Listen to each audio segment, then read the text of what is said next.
आज जो हमारा टॉपिक होगा वो कंजर्वेशन ऑफ एनर्जी से रिलेटेड होगा। वो क्या होना चाहिए? कंजर्वेशन ऑफ एनर्जी से रिलेटेड होना चाहिए। एनर्जी हम लोग जान चुके हैं, एनर्जी को हम लोग डिफाइन करते हैं as capacity to do work. आप किसी भी काम को जब करते हो, कोई भी वर्क आप कंप्लीट करते हो, तो आपके अंदर से जो स्टेमिना होता है, जो एनर्जी होती है, वो लॉस होती है और इसीलिए हम टायर्ड फील करते हैं। तो energy is a form of stamina. Calculate कैसे करेंगे? तो आपने जितना वर्क डन किया है वो कन्वर्ट हो जाएगा। वो किसकी वजह से हुआ है? स्टेमिना की वजह से। इसीलिए आपका जो वर्क डन है वो कन्वर्ट हो जाता है किसमें? एनर्जी से related. Law of conservation of energy. Law of conservation of energy. सबसे पहले हमें कंजर्वेशन ऑफ एनर्जी के सेंस को समझना पड़ेगा। एनर्जी तो हमको समझ में आ गया, ठीक है। What is conservation of energy? Conservation of energy का मतलब है कि हम जब भी कोई काम करते हैं, वर्क कंप्लीट करते हैं, तो हमारा जो अंदर जो स्टेमिना लॉस होता है, एनर्जी का लॉस होता है, वो वेस्ट नहीं हुआ। ये जो एनर्जी थी वो कन्वर्ट हो जाती है वर्क डन में। इसी को हम कंजर्वेशन कहते हैं कि एनर्जी एक फॉर्म से दूसरे फॉर्म में क्या हो गई है? चेंज हो गई है, बट उसका लॉस नहीं हुआ। It is the conservation. Clear? अब इसको हम एक लॉ के थ्रू डिफाइन कर सकते हैं। क्या है वो लॉ? आप सबने पढ़ा हुआ होगा। आप कह सकते हो energy can neither be created nor be destroyed. Energy can neither be created nor be destroyed. First statement, but can transform from one form of energy to another. One form of energy to another.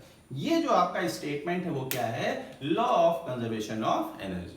According to law of conservation of energy, energy can neither be created nor be destroyed, but it can transform from one form of energy to another. ठीक है, ये आपका क्या है? Conservation of law of conservation of energy. ठीक है, ये हमारा law of conservation of energy conservation of energy को डिफाइन कर सकता है। क्या समझे आप इससे? आप किसी भी तरह से एनर्जी को क्रिएट या डिस्ट्रॉय नहीं कर सकते। आप क्रिएट भी नहीं कर सकते और डिस्ट्रॉय भी नहीं कर सकते। दोनों ही चीजें हैं। जो एग्जिस्ट कर रहा है आपके पास, आप सिर्फ उसको एक फॉर्म से दूसरे फॉर्म में चेंज कर सकते हो, ट्रांसफॉर्म कर सकते हो। समझ में आ गई? इसी को हम कहते हैं law of conservation of energy. ठीक है, अब ये जो law of conservation of energy है उसको हम फ्री फॉल, जो हमारा मेथड है फ्री फॉल का, एक ऑब्जेक्ट अगर फ्री फॉल की स्टेट में होगी तो वो किस तरह से इस लॉ को फॉलो करती है, वो हमारा नेक्स्ट टारगेट है। हम उसे अब देखने जा रहे हैं। ओके, चलिए देखते हैं। उसके लिए हमें एक छोटा सा डायग्राम बनाना है। और वो डायग्राम कैसा होना चाहिए? वो डायग्राम हमारा एक छोटा सा डायग्राम है जो एक ऑब्जेक्ट कैरी करेगा और ऊपर से रिलीज किया जाएगा। ठीक है, हम यहाँ पे वो डायग्राम बनाने की कोशिश करते हैं। From a certain height, small h, an object is released. Suppose this one is the object. अब आपने इसको रिलीज किया और जब आप ये सपोज इसकी पोजीशन क्या है? Position A। सपोज इसकी पोजीशन क्या है? A। और जब आप उसको रिलीज करोगे तो वो इस तरह से डाउनवर्ड मोशन करेगा और अर्थ सरफेस पे यहाँ पे आके हिट करेगा। ठीक है, तो इस तरह से ये जो ऑब्जेक्ट है वो ए है, ए पॉइंट पे है और वो धीरे से आके सी पॉइंट यानी अर्थ सरफेस पे हिट करने की कोशिश करेगा। अब हम सबसे पहले इस डायग्राम को कंप्लीट कर लेते हैं। ठीक है, अब ये जो आपका डायग्राम है उसमें ये आपका ऑब्जेक्ट है पोजीशन ए पे लाई कर रहा है। अर्थ सरफेस से उसकी हाइट क्या है? एच हाइट होगी। एच हाइट इस तरह से ये कैरी कर रहा है। ओके, अब पॉइंट ए की बात करते हैं। मैंने अभी क्या किया है? पॉइंट ए पे उस ऑब्जेक्ट को ऐसे होल्ड किया हुआ है। तो जब होल्ड करोगे तो in that case initial velocity at A is 0। Initial velocity उसकी क्या होगी? 0।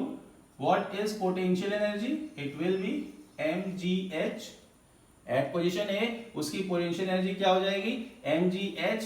और क्योंकि उसकी वेलोसिटी 0 है तो इसीलिए उसकी काइनेटिक एनर्जी क्या हो जाएगी? जीरो हो जाएगी। तो एट पोजीशन ए हम इस तरह से उसकी इनिशियल वेलोसिटी और उसके पास जो पोटेंशियल काइनेटिक एनर्जी होगी सेपरेट करके ऐसे लिख सकते हैं। क्लियर? अब हम पॉइंट सी की बात करते हैं। ठीक, जब ऑब्जेक्ट एक बार आपने रिलीज किया तो जब वो इस अर्थ सरफेस को आके हिट करना चाहेगा तो एक पर्टिकुलर वेलोसिटी के साथ हिट करेगा। इन दैट मींस कि आपका जो ऑब्जेक्ट होगा वो सी पॉइंट तक आते आते एक वेलोसिटी गेन कर लेता है। ओके, तो जब वो यहाँ पे वेलोसिटी गेन करेगा तो उसकी वेलोसिटी क्या हो सकती है? सपोज उसकी वेलोसिटी हो गई v। ठीक है, हाइट क्या हो गया? पोटेंशियल एनर्जी क्या हो जाएगी? जीरो। क्यों? क्योंकि अर्थ सरफेस से उसकी जो हाइट है वो क्या है? जीरो हो गई, और इसीलिए उसके पास काइनेटिक एनर्जी होगी हाफ एम वी स्क्वायर। ये हमारा पॉइंट सी हो गया। हम पॉइंट सी पे इस तरह से डिफाइन कर सकते हैं। Is that clear? तो हम इस तरह से पॉइंट सी और पॉइंट ए पे चीजों को डिफाइन कर सकते हैं आसानी से।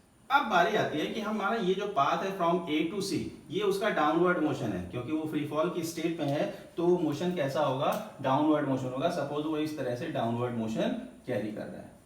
ठीक, तो इसी डाउनवर्ड मोशन या इस डाउनवर्ड पाथ पे कोई एक पॉइंट हमको चूज करना है, और सपोज करो वो पॉइंट क्या हो गया?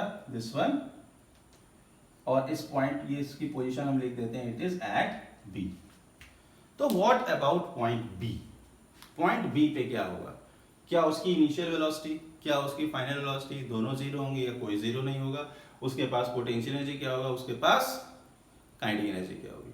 ये सारी चीजें हम अपनी निकालनी पड़ेगी। ओके, हमें ए और सी तो समझ में आ गया क्योंकि वो एंड पॉइंट्स थे। ए स्टार्टिंग था और ये फाइनल पोजीशन है। बी के लिए क्या होगा? ये हमें कैलकुलेट करना है। ठीक, तो बी के लिए सबसे पहले तो हम हाइट कवर करते हैं। सपोज ये हाइट उसने जो कवर करी है वो कितनी हो गई? या सपोज करते हैं कि वो ऊपर से ट्रेवल कर रहा है तो हम उसकी हाइट यहां से एज्यूम कर रहे हैं। ये जो हाइट वो कवर कर रहा है वो कितना हो गया? h dash. मींस एक बार रिलीज करने के बाद आपका जो ऑब्जेक्ट है पॉइंट ए से बी तक ट्रेवल करेगा, और ऊपर से वो कितनी हाइट चल चुका है इस समय? h dash. h dash height चलने के बाद तब वो कहां पहुंचेगा? पोजीशन बी पे आएगा। क्लियर? तो अर्थ सरफेस से उसकी हाइट क्या होगी? अर्थ सरफेस से ये उसकी हाइट कितनी हो जाएगी पॉइंट बी के लिए? तो ये क्या बनेगा? टोटल हाइट माइनस, ठीक है, total height minus height travelled from the downward motion. तो इट विल बी, आप इसको कैपिटल एच कर लो, ठीक है, इसको एच रहने देते हैं। So it will B capital h and minus small H. ये हमारा इसकी हाइट हो जाएगी पोजीशन बी के लिए। ठीक है, ये कैपिटल एच कर दिया मैंने, उसको एच डैश से एच कर दिया। ओके, तो इस तरह से आप इसको ले सकते हैं। अब हम पॉइंट बी पे velocity, kinetic energy and potential energy calculate करने जाना है। Let an object of mass small m, mass consider किया मैंने, of mass small m released from a height h above the surface of earth। ठीक है, मास m का object है जो अर्थ सरफेस के h हाइट से वहां से रिलीज किया गया। बाकी सारी चीजें आपको इसमें क्लियर हो जा रही हैं। तो अब हम एट पॉइंट बी इसकी बात करते हैं, बी पॉइंट पे बात करते हैं। क्या है हमें की बात करने के लिए, आखिर है क्या? तो हमें यहाँ पे सबसे पहले उसकी पोटेंशियल एनर्जी लिखनी है। पोटेंशियल एनर्जी एट बी क्या होगा? M g h minus h. आप ये लिखोगे, अर्थ सरफेस उसकी हाइट कितनी है? H minus h. ये उसकी पोटेंशियल एनर्जी हो गई। ठीक, what is kinetic energy? Kinetic energy will be half m v square. ठीक है ना? तो आपकी जो v है वो क्या है? Velocity at position b। तो आपको velocity at position b calculate करना है। कैसे कैलकुलेट करोगे? तो आपको निकालना पड़ेगा फॉर v। कैसे कैलकुलेट करेंगे? फॉर डाउनवर्ड मोशन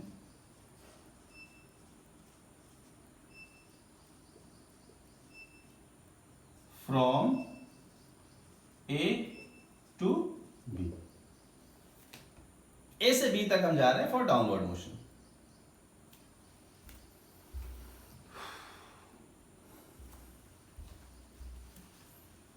ठीक है, क्या होना चाहिए? Initial velocity is 0। इस मोशन के लिए इनिशियल वेलोसिटी क्या होगी? 0 एट पोजीशन ए। फाइनल वेलोसिटी क्या है वो मुझे निकालना है। एक्सेलरेशन ड्यू टू ग्रेविटी, ये उसका एक्सेलरेशन हो जाएगा। ठीक है, और कितना हाइट ट्रेवल कर चुका है? डिस्टेंस, ये आपका है स्मॉल h।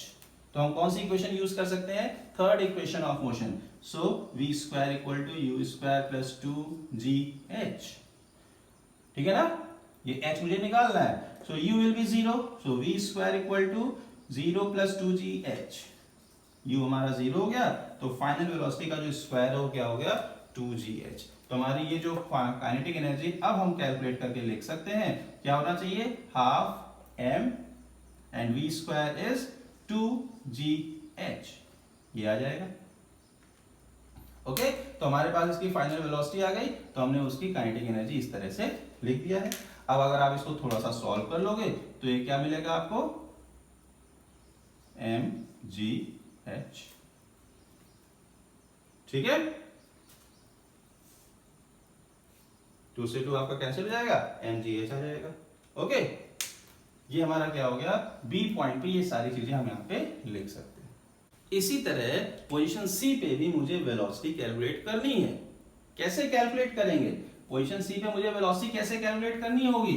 तो उसके लिए भी हमें लिखना पड़ेगा वेलोसिटी एट पोजीशन सी। ये हम कैलकुलेट करने जा रहे हैं। कैसे कैलकुलेट करेंगे? तो देखिए, for vertical motion A to C, अब हम पूरे डाउनवर्ड मोशन की बात कर रहे हैं। Initial velocity will be 0, final velocity v जो मुझे कैलकुलेट करनी है, acceleration is g and total height travelled is, distance travelled कितना हो गया? Capital H। तो फिर से हम क्या करने यूज करेंगे? Third equation. So v square equal to u square plus 2gh। v square is equal to initial velocity will be 0 plus 2g, total height travelled is h, पूरा कवर कर चुका है, यहां से यहां तक वो पूरी हाइट कवर कर चुका, गिर चुका है, इसलिए टोटल हाइट कितनी थी? Capital H। तो वही यहां पे हमने मेंशन कर दिया। तो ये हमारे पास v स्क्वायर कितना हो गया? 2g कैपिटल H आ गया। तो अब हम यहाँ पे उसकी काइनेटिक एनर्जी लिख सकते हैं। क्या है kinetic energy at C? Is equal to half m v square 1/2 m and v square is 2gh mg capital H. So kinetic energy at position C is mgh। ठीक है, तो अगर हम वेलोसिटी एट C निकाल लेंगे तो हमको C point पे काइनेटिक एनर्जी भी मिल जाएगी। Is that clear? अब हम तीनों ही पोजीशन पे टोटल एनर्जी कैलकुलेट करने जा रहे हैं। ठीक है ना, ए पे ये सारी चीजें हमको क्लियर हो गई, सी पे ये सारी चीजें क्लियर हो गई, और बी पे पोटेंशियल एनर्जी, काइनेटिक एनर्जी और वेलोसिटी, ये हमको क्लियर हो गया। अब हम इन तीनों ही पोजीशन पे टोटल एनर्जी लिखने जा रहे हैं।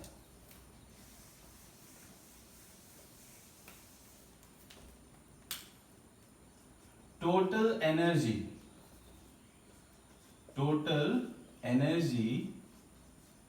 एट ए पे टोटल एनर्जी क्या होगी? Total energy is equal to kinetic energy and plus potential energy. Kinetic energy will be 0, potential energy will be mg, और आप यहां पे लिख सकते हो कैपिटल H। तो mg कैपिटल H, ये अर्थ सरफेस उसकी हाइट पे mgh हो गया। तो total energy at position A is mgh। ठीक है, ये चीज आ गई। दूसरा आप क्या लिख सकते हैं? Total energy at B position पे टोटल एनर्जी क्या होगी? फिर से आपको ऐड करना पड़ेगा। So total energy is equal to potential energy and plus kinetic energy. Potential energy B के लिए क्या थी? mg capital H minus small h, है ना। आप वीडियो में पीछे जाके देख सकते हो कि हम लोगों ने किस तरह से इसको निकाला था। एंड प्लस काइनेटिक एनर्जी क्या होगा? mg एच, ये हमारा आया था। तो अगर हम इसको सॉल्व करेंगे, ब्रैकेट ओपन कर देंगे, so m g capital h minus m g h plus m g h, क्या हुआ, ये दोनों चीजें हमारी कैंसिल हो गई, small m g capital H.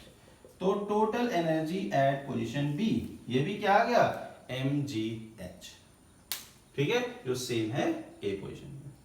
Okay, अब हम सी पोजीशन पे देखते हैं कि हमारे पास टोटल एनर्जी कितनी आएगी। इसी तरह हम सी पॉइंट पे भी टोटल एनर्जी निकालने जा रहे हैं। तो सी पॉइंट पे टोटल एनर्जी क्या होगी, तो आपने सी पॉइंट पे देख लिया, at position C total energy will be kinetic plus energy और plus potential energy. Kinetic energy क्या होगी, हाफ, ये हम लोग निकाल चुके हैं वीडियो में, हम फिर से निकालें, उससे अच्छा हम सीधे वही लिख दे रहे हैं, m g capital h and plus potential energy is 0। तो total energy at position C is m g capital h, ठीक है। अब जब यहां पे आप देखोगे तो आपको ये समझ में आएगा